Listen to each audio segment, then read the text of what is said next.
I and my wife Emma have been married for 5 years and relocated to her hometown about a year ago. The move was mostly for her career, but I was able to transfer within my company, so it worked out, though I did take a bit of a pay cut, not that I'm bitter or anything. Since moving here, Emma has reconnected with her childhood friend Leah and Leah's wife Jenna, who have become regular fixtures in our social life. We do dinner at least once a week, and I genuinely liked them both at first. That should tell you where this is heading. Last weekend, Emma invited Leah and Jenna over for dinner at our place. Everything seemed normal until after dessert, when Leah cleared her throat and said they had something important to ask me. Turns out, they want to start a family, and they're asking me to be their sperm donor. Not just a random request either. Leah specifically mentioned they wanted me because of my blonde hair, blue eyes, and height traits they hoped the baby would inherit. They tried to frame it as a simple clinical donation with no parental expectations. According to them, I would just be Uncle Ryan to the child, not Dad. I was completely caught off guard and honestly didn't know what to say. I told them I needed time to think about it rather than giving an answer on the spot. Emma gave me this look like she was disappointed I didn't immediately say yes. Later that night, when we were alone, Emma brought it up again. She explained how meaningful it would be to help her friends have the family they've dreamed of for years. When I tried to express my concerns about having a biological child that I would regularly see but have no parental relationship with, she got a frustrated look on her face. "It's not like you'd be raising the baby," she said. "It's literally just providing genetic material. You'd go to a clinic, do your thing, and be done."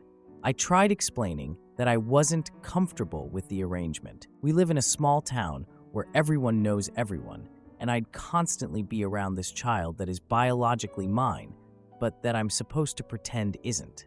Emma's face flushed with annoyance as she pointed out that I had previously mentioned wanting children someday, asking why I was fine having kids with her but wouldn't help her closest friends. It's completely different having our own children versus fathering a child that I have to pretend isn't mine, I said, growing increasingly frustrated that she was dismissing my feelings about something so significant. Emma actually scoffed at me. "You're overthinking this. It's literally just whacking off quickly and being done with it. Why are you making such a big deal?" The conversation got heated from there. She accused me of being selfish, saying I could easily help create a family but was choosing not to, for vague feelings she couldn't understand. I eventually had to leave the room to cool down because I felt like I was talking to a wall. I spent that night researching the legal and psychological implications of known sperm donors. Turns out, it's way more complicated than Emma was making it out to be. I found story after story of messy situations where boundaries got blurred, relationships changed, and donors ended up in difficult positions, both emotionally and sometimes even legally. The next morning, Emma was already texting with Leah when I walked into the kitchen. She immediately asked if I had gotten over my issues yet. Not "good morning," or "how did you sleep," or "let's talk more about your concerns," just straight to whether I was ready to donate my sperm to her friends. This has been going on for almost 2 weeks now. Emma brings it up daily, always framing my refusal as selfish and unreasonable. She started giving me the cold shoulder when I stand my ground. Yesterday, I found out she had already told her parents about the situation, and they called me to express their disappointment that I wasn't helping the girls have a family. I decided to call my brother for an outside perspective. He confirmed that my concerns weren't unreasonable and actually pointed out some things I hadn't considered. What if the child eventually wants a relationship with me as their biological father? What if Leah and Jenna split up and custody becomes an issue? What if they decide later they do want financial support? There are so many what-ifs that Emma is completely dismissing. The pressure kept building until yesterday when Emma invited Leah and Jenna over for dinner without telling me. I walked in after work to find the three of them already seated with wine glasses, their conversation halting abruptly when I appeared. Jenna immediately approached me, touching my arm and explaining that they'd chosen me not just for physical traits, but because they admired my intelligence and kind nature. "We wouldn't ask for any financial support or parenting time," Leah added, opening a folder containing paperwork. "We've already drafted an agreement protecting you from any responsibility." I noticed Emma at me from across the room, expecting me to agree now that her friends had addressed what she perceived as my main concerns. But that's not it. I tried explaining again that my discomfort wasn't just about legal issues, but also about knowing my biological child would be in my life without acknowledging the relationship. During our argument that night, Emma let something slip that made me even more suspicious. They've already been turned down by 2 other donors, and their savings for this are limited. They can't afford to keep searching. This made me wonder why they specifically need a known donor rather than using a sperm bank, and why Emma seems so personally invested in this specific arrangement. Today, I was using Emma's laptop to pay our shared bills, and I discovered emails between Emma and Leah dating back 6 months, long before the dinner where the request was supposedly first made. The emails revealed Emma had actually suggested me as a donor to her friends, promising them I would agree, all before ever discussing it with me. I confronted Emma about it, and her face went pale before quickly transitioning to defensiveness. She claimed she was just paving the way and had planned to discuss it with me when the time was right.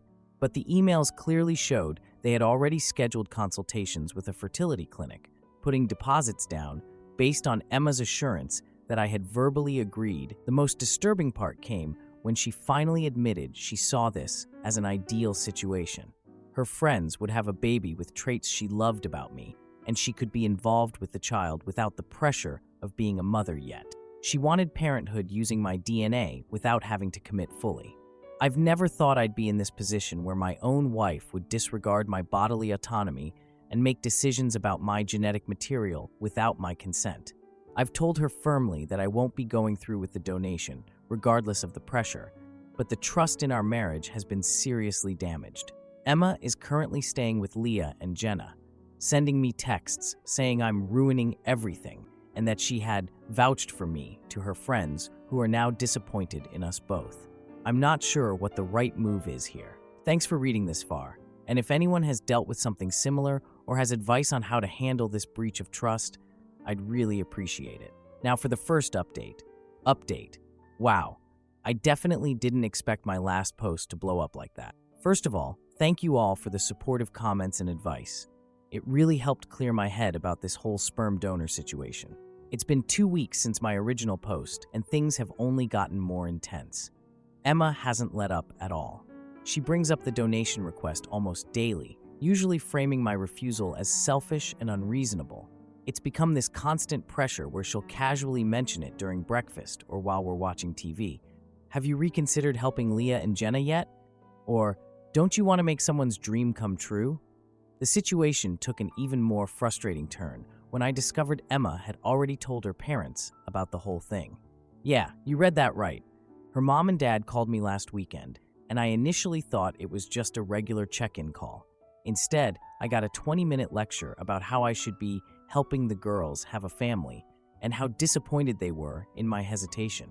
Her dad actually said, "When we welcomed you into our family, we thought you shared our values of helping others."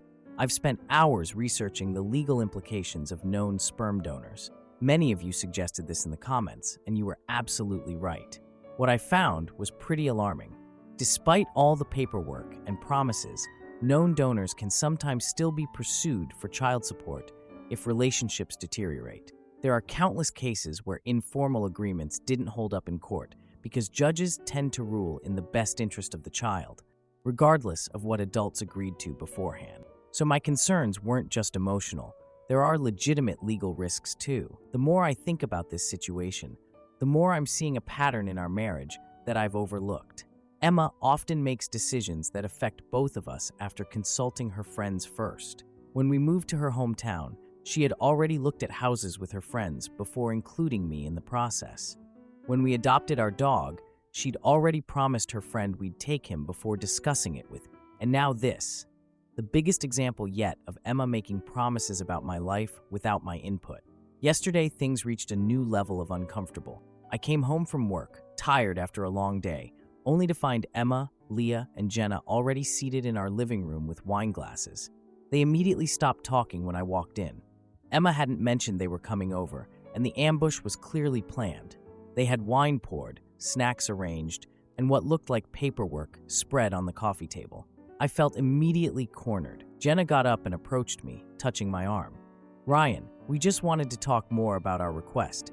We chose you not just for your physical traits, but because we admire your intelligence and kind nature. Any child would be lucky to have your genetics." Leah nodded along, opening a folder containing documents. "We wouldn't ask for any financial support or parenting time," she said. "We've already drafted an agreement protecting you from any responsibility." I noticed Emma smiling encouragingly at me. Her expression said it all. She clearly expected me to agree now that her friends had addressed what she thought were my main concerns. But that wasn't it at all. I tried explaining again that my discomfort wasn't just about legal issues, but about knowing my biological child would be in my life regularly without acknowledging the relationship. Living in this small town, seeing the child grow up, attending the same events, all while pretending I wasn't the biological father, felt fundamentally wrong to me. After Leah and Jenna left, Emma revealed she had already told several mutual friends about the situation. Apparently, most of them thought I was being weird about what they considered a straightforward request. It felt like she was building this social pressure campaign around me.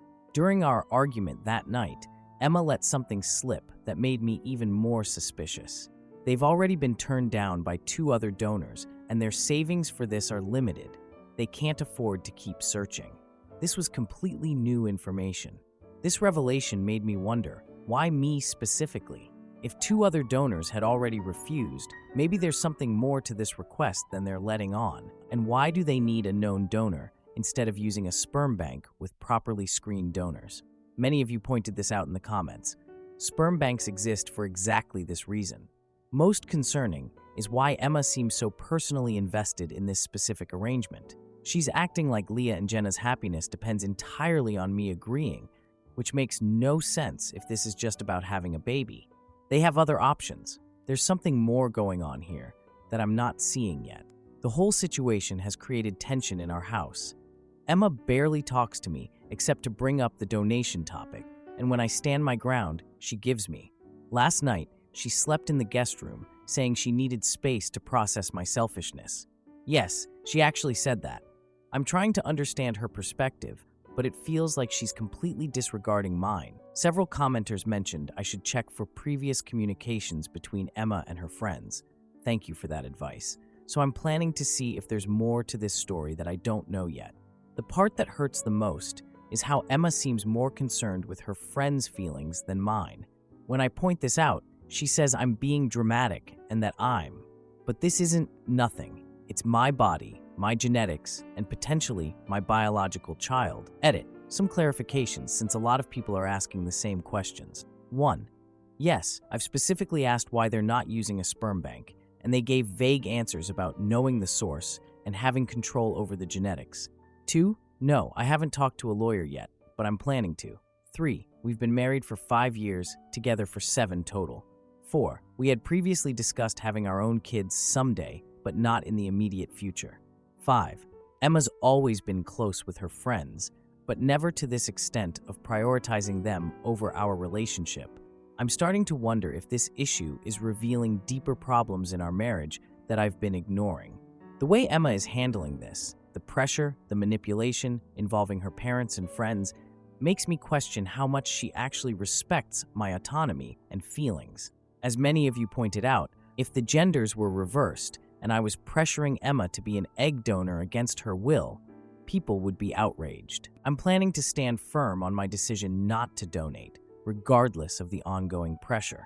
But I'm also preparing for the possibility that this fundamental disagreement could indicate bigger compatibility issues in our marriage. If Emma can't respect my boundaries on something this important, what does that say about our future together? I'll update again once I've had a chance to dig deeper and see if there's more to this story than I currently know. Thank you all for your support and advice. It's genuinely helping me navigate this bizarre situation. I never expected to be dealing with something like this in my marriage. Now for the second update. Update 2. Definitely wasn't planning on another update so soon about the whole sperm donor situation, but things have escalated dramatically, and I honestly need some perspective from internet strangers right now. For those who missed it, links to my original post and first update are in my profile.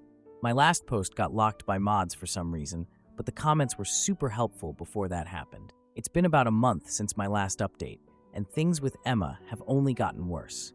What started as disagreement has morphed into this cold war in our own home.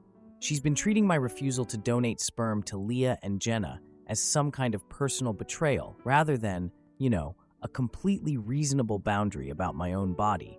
Still blows my mind that I even have to defend this position. For the first couple weeks, she cycled between giving me the silent treatment and trying to restart the conversation with new angles she thought might convince me. The worst part is how she frames everything as me single-handedly destroying her friend's chance at happiness, when sperm banks literally exist for this exact purpose. My brother came to visit last weekend. He lives about 3 hours away, and we don't see each other that often. He's always been pretty straight shooting, and I figured he might have some perspective since he knows Emma well, but isn't completely wrapped up in our social circle. When I explained the situation, he wasn't surprised at all. Apparently, Emma has a history of getting over-involved in her friends' lives that I hadn't fully recognized. He said something that really stuck with me. Dude, if she can't respect your boundaries on something this major, what does that say about how she views your relationship? That conversation with my brother got me thinking about other red flags I might have missed. Emma and I share passwords for practical reasons. We're both terrible at remembering to pay bills on time, so we tag-team that responsibility. Yesterday, I needed to pay our internet bill, so I logged into her laptop. With permission, we've always been open about this. That's when I found something. I wasn't snooping, I swear. Her email was open, and I noticed Leah's name in several message threads. What I found was absolutely devastating. There were emails between Emma and Leah dating back 6 months, long before this request was ever presented to me. 6 months. The emails revealed that Emma had actually suggested me as a donor to her friends. She basically promised them I would agree, all without ever mentioning a word of this to me. There were messages where she described my physical traits, discussing my family medical history. How did she even know some of that stuff? And even joking about how their kid would hopefully get Ryan's height, but not his terrible singing voice. The level of presumption was staggering. They'd been planning this for months while I was completely in the dark. There were discussions about timing, about how to approach me, even strategizing about how to handle my hesitation if I wasn't immediately on board. Reading through these messages made me realize I had been subject to some elaborate manipulation scheme. I confronted Emma that evening as I showed her the emails. Her face went from confused to pale to defensive in about 3 seconds flat. At first, she tried to downplay it, saying she was just paving the way and had planned to discuss it with me when the time was right. But the emails clearly showed she had already made promises on my behalf. You made commitments about my body and my genetic material without even consulting me, I told her. Do you understand how violating that feels? I was trying really hard to stay calm. She paced around our kitchen, avoiding eye contact. She explained that she thought it would be a non-issue since I've mentioned wanting kids someday.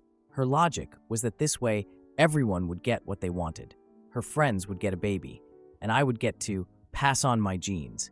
Without the responsibility, those two scenarios are not comparable. When I pressed further, she revealed something that floored me. Leah and Jenna had already scheduled consultations with a fertility clinic. They'd put down deposits based on Emma's assurance that I had verbally agreed. They were building their entire family planning timeline around my supposed commitment. You've put me in an impossible position, I said. Either I violate my own boundaries, or I'm the villain who costs your friends money and delays their family planning. The argument got more heated when Emma finally admitted why she was so personally invested in this whole arrangement. Turns out, this wasn't just about helping her friends. She saw this as an ideal situation for herself. Her friends would have a baby with traits she liked about me, and she could be involved with the child without the pressure of being a mother yet. So this is about you wanting a trial run at parenthood using my DNA? I asked, finally understanding her level of investment in the whole thing. Her response confirmed everything. Through tears, she admitted she wasn't ready for children herself yet, but wanted to experience aspects of parenthood through her friend's child, who would be biologically connected to me. I told her firmly that I couldn't proceed with the donation, regardless of the pressure, and that her manipulation had created serious trust issues in our marriage. She stormed out to stay with guess who? Leah and Jenna. She texted me later that night saying I was ruining everything and that she had vouched for me to her friends who were now disappointed in us both. Not just her, US. I was somehow party to this agreement. Edit 10:45 a.m. Forgot to mention, Emma actually told me during our argument that her parents have been asking for grandchildren, and this arrangement would take the pressure off us while still making them happy. So apparently her parents were also in on this plan to use my genetics to satisfy their grandparent desires without us actually having kids yet. The level of presumption is honestly staggering. I've spent the last couple days in this empty house wondering if our marriage can survive this. It's not just about the sperm donation anymore, though that boundary remains absolutely firm. It's about the complete disregard for my autonomy, the behind-my-back planning, the manipulation, and the way Emma prioritized her friends' desires over my comfort. I've read all your comments from the previous posts, and many of you suggested this might reveal deeper compatibility issues. You were more right than I knew at the time. The thing I keep coming back to is the sheer level of deception involved. This wasn't a miscommunication or a difference of opinion. This was months of planning, specifically designed to corner me into something life-altering. How do you come back from that level of betrayal of trust? I've also been thinking about what would have happened if I hadn't discovered those emails. Would she have continued pressuring me indefinitely? Would the social pressure have eventually worn me down? Looking back, I realized the whole thing was calculated. A few of you suggested in my last post that there might be more to this story than I was seeing, and well, you were absolutely right. Thank you for encouraging me to dig deeper instead of just accepting things at face value. I'm trying to figure out next steps. Emma hasn't come home yet, and her texts have shifted from anger to these guilt-trippy messages about how Leah and Jenna are devastated and how much this means to them. Still nothing acknowledging how deeply she violated my trust or apologizing for making commitments about my body without my consent. Part of me wants to try to salvage our marriage. We've been together for years, and until this situation, I thought we had a solid foundation. But another part of me wonders if this reveals something fundamental about Emma's character that I've been overlooking all along. This situation with my wife and her friends keeps getting more complicated with each new revelation. I'm going to talk to a therapist this week to help sort through all this, and I'll update again once I've figured out whether this marriage is salvageable or if I need to start planning an exit strategy. Now for the final update. Final update on the sperm donation situation. First off, huge thanks to everyone who's been following this nightmare and offering advice. You all seriously kept me sane during one of the most bizarre experiences of my adult life. It's been about 2 weeks since my last post. Feels like 2 years, honestly. And things have finally reached a resolution, though not without some serious drama first. When I left off, Emma had stormed out to stay with Leah and Jenna after I confronted her about the emails showing they'd been planning this whole thing for months behind my back. Emma stayed with them for 3 days straight.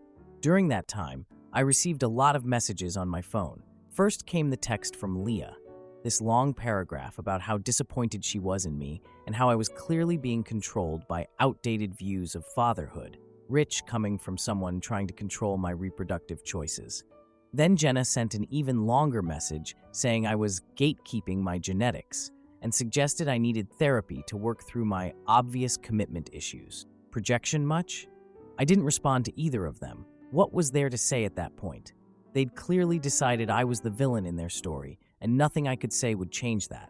Instead, I used that time to do some serious thinking about my marriage and where things stood. Emma finally came home on the 4th day. She walked in, dropped her overnight bag in the hallway, and announced she'd be sleeping in the guest room until I came to my senses. Her exact words. No hello, no discussion, just a declaration that I was the one being unreasonable. She started doing this thing where she'd sigh dramatically whenever we were in the same room together. Meanwhile, we were receiving a lot of messages on our phones. Apparently, Emma had been busy telling our mutual friends her version of events. I started getting these weird, passive-aggressive messages from people in our social circle. Hey man, hope you guys can work through this difficult time. And sometimes we have to make sacrifices for the people we love. Subtle, guys, real subtle. One of Emma's cousins even called me directly to tell me about his friend who donated sperm and never regretted it for a second. Thanks for the unsolicited reproductive advice, guy I've met twice. I realized I needed professional advice, not just Reddit opinions, though you all were spot on about a lot of things. I scheduled an appointment with a family law attorney who specialized in reproductive issues. Took the first available slot, which meant taking a half day off work, but it was worth it. I brought printouts of all the emails and texts, wanting to get a complete picture of what I might be facing.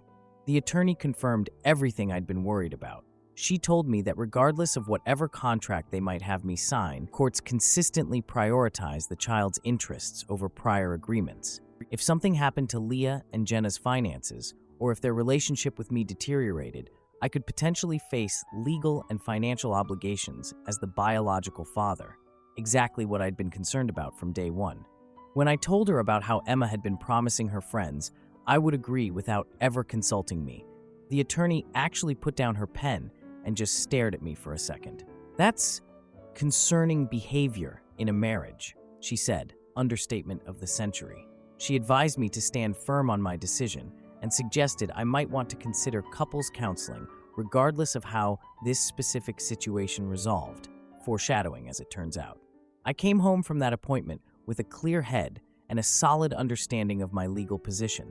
I felt more confident about standing my ground, knowing my concerns weren't just emotional, but legally valid too. That confidence was immediately tested. Last night, I was making dinner when I heard a car pull up outside, then another. I looked out the window to see Emma getting out of Leah's car with Jenna right behind them. Great. I was confronted by all three of them at once. They all walked in without knocking. Emma still had her key, obviously, and Jenna was carrying a manila folder. Emma announced they were here to have a final discussion to resolve the situation once and for all, as though my repeated no hadn't been clear enough. Jenna placed a revised contract on the kitchen table while I was still holding a spatula from cooking. "We've addressed all your concerns," she said, tapping the document with her fingernail. It was the first of our 4 total lines of dialogue for this encounter, and it already felt condescending. Leah jumped in with, "We've already invested thousands in fertility treatments timed around your potential donation. This delay has cost us money we don't have to spare." Their attempts to make me feel guilty were so obvious it was almost comical. I mentioned what my lawyer had told me about these agreements, and Emma immediately scoffed. Of course a lawyer would say that. They always assume the worst of people. Because legal advice is known for being overly cautious when it comes to signing away your parental rights, I guess? That's when I delivered my 4th and final line of dialogue. This isn't just about legal concerns. I've been clear from the beginning that I'm not comfortable being a donor to people in our social circle. No one spoke for a moment. Then Emma's composure completely shattered. Her face turned red, and she suddenly blurted out the whole truth. They'd already told her parents they'd be having a grandchild soon. Everyone was excited. They'd picked out nursery paint colors. They'd been telling people it was a done deal, all while I was repeatedly saying no. The scale of presumption was staggering. They had been planning a child's entire existence around my genetic material, while completely disregarding the fact that I hadn't agreed to any of it. It wasn't just crossing a boundary, it was pretending the boundary didn't exist in the first place. I stayed calm, surprising even myself, and explained that true friendship and love involves respecting boundaries, not manipulating someone into life-altering decisions. I told Emma directly that if she cared more about her friends having a baby with my DNA than about my comfort and autonomy, that said something fundamental about our marriage that we needed to address. That's when the tears started, all 3 of them, crying in my kitchen. But I didn't budge. I couldn't. This wasn't just about the sperm donation anymore. It was about respect, autonomy, and trust in my marriage. Leah and Jenna eventually left, contract unsigned. Emma stayed, still crying. We had the first honest conversation we'd had in months, where I laid out exactly how violated I felt by the whole situation. I told her I wasn't sure our marriage could recover from this level of betrayal. To everyone who commented that this was about more than just the donation request, you were 100% right. 2 days of intense discussions followed. Emma finally acknowledged she had been wrong to pressure me and make promises without my consent. She maintained she had good intentions in trying to help her friends, but admitted she'd completely lost perspective on what she was asking of me. She also revealed something I hadn't known. She'd been feeling intense pressure from her parents about when we would start having children, and this had seemed like a way to give them an experience related to having a grandchild without committing to parenthood herself, which explains so much about her investment in this whole thing. What really surprised me was getting separate apology texts from both Leah and Jenna. Turns out, Emma had finally explained to them just how uncool the whole situation had been from my perspective. They admitted they had become so focused on their family planning that they'd overlooked the significance of what they were asking. Jenna's text specifically acknowledged that they'd treated me like a resource rather than a person with valid feelings. Finally, some self-awareness. Emma and I have agreed to start counseling. Our first appointment is next week. I'm not sure if our marriage will survive this. That level of trust is hard to rebuild, but we're at least going to try. One thing is certain, though. I'm maintaining my boundary about the donation, and Emma has finally accepted my decision as final. She's also agreed to give me access to her communications with Leah and Jenna for a while, so I can be sure there's no more plotting behind my back, as many of you suggested. Leah and Jenna have apparently started looking into actual sperm banks, the places specifically designed for this purpose. Emma says they've found a donor with similar characteristics to mine, which just confirms my suspicion that this was never really about me specifically. They just wanted convenient, free sperm with desired physical traits. Edit. To clarify, Emma and I are still living together during counseling, but we're sleeping in separate rooms. Many people asked if I'm just keeping her around until I can leave. The answer is no. I'm genuinely trying to see if our marriage can be salvaged, but I'm also not making any promises. The counselor will help us figure out if there's a path forward or if this fundamental breach of trust is too much to overcome. The past couple months have forced me to stand up for myself and set boundaries, even when it's incredibly difficult. Shout out to everyone who encouraged me to stay firm. You helped more than you know. I've learned that sometimes the people closest to us can be the ones who most test our resolve. As this whole sperm donor saga finally concludes, a new chapter begins for all of us involved. Thank you all for being the supportive internet family I needed when my actual family situation was falling apart.